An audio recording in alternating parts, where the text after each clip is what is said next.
The New Zealand division under the command of Major General Bernard Freiberg was evacuated to Egypt, where it regrouped to continue fighting. 50 years on, the Kiwis regrouped again. This time, they're returning for commemorative services, and they'll be carrying memories instead of weapons. I remember that well. 600 German veterans will also be there with Chancellor Helmut Kohl. Our only government representative will be Defence Minister Warren Cooper, who says the Prime Minister has an economic battle at home.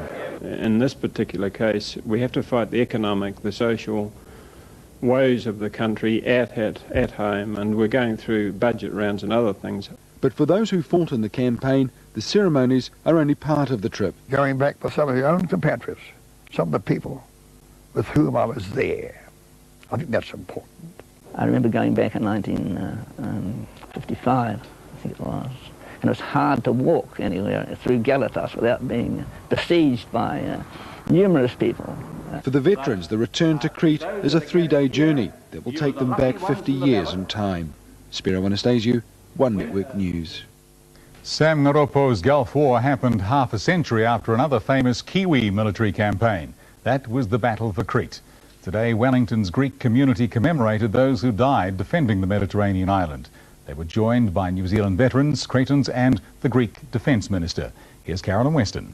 Many of the New Zealand soldiers who survived the Battle of Crete have kept in close contact with Cretans living both here and back in their homeland. But those who were left behind, they were owed their lives and their well-being to the people of Crete, who risked their lives to help the New Zealanders. Arthur Helm flies out for Crete tomorrow to visit old friends and the graves of fellow soldiers. But today he joined his Cretan friends living here at a special service at Wellington's Greek Orthodox Church.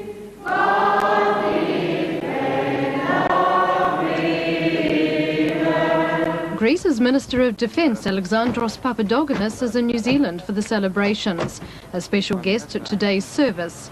He says all those New Zealanders who went to his country were volunteers. Most of them are in our country now.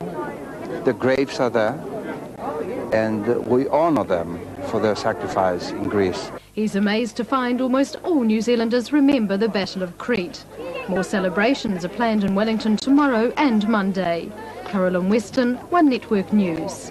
Another round of services today commemorating the Battle for Crete. In Christchurch, 30 Crete veterans gathered for a morning parade and inspection. The notable absence was New Zealand's most decorated soldier. Charles Upham, who was decorated VC and Bar, couldn't join the Crete veterans because of ill health. Many others have made the pilgrimage back to the Mediterranean island.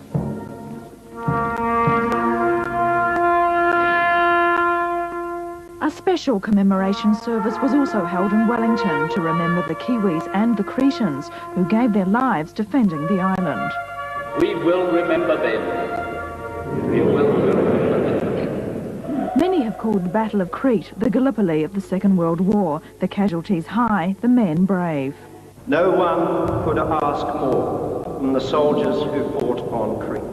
They were people of loyalty, whose good deeds have never been forgotten. Later, the Greek Archbishop Dionysius gave a special blessing to a new memorial honouring those who fought in Crete. Let us hope that future generations draw the right lessons from the sacrifice of those who fought and died so that we can be free today. The Prime Minister laid a wreath on the memorial, a symbol forever to remember those who died 50 years ago. Jo Malcolm, One Network News. Today marks the 50th anniversary of the start of the Battle for Crete. Nearly 700 New Zealanders were killed trying to stop the German invasion. Visiting Greek Defence Minister Alexandros Papadopoulos laid a wreath to remember those who died. The minister then left for Rotorua to meet veterans of the battle.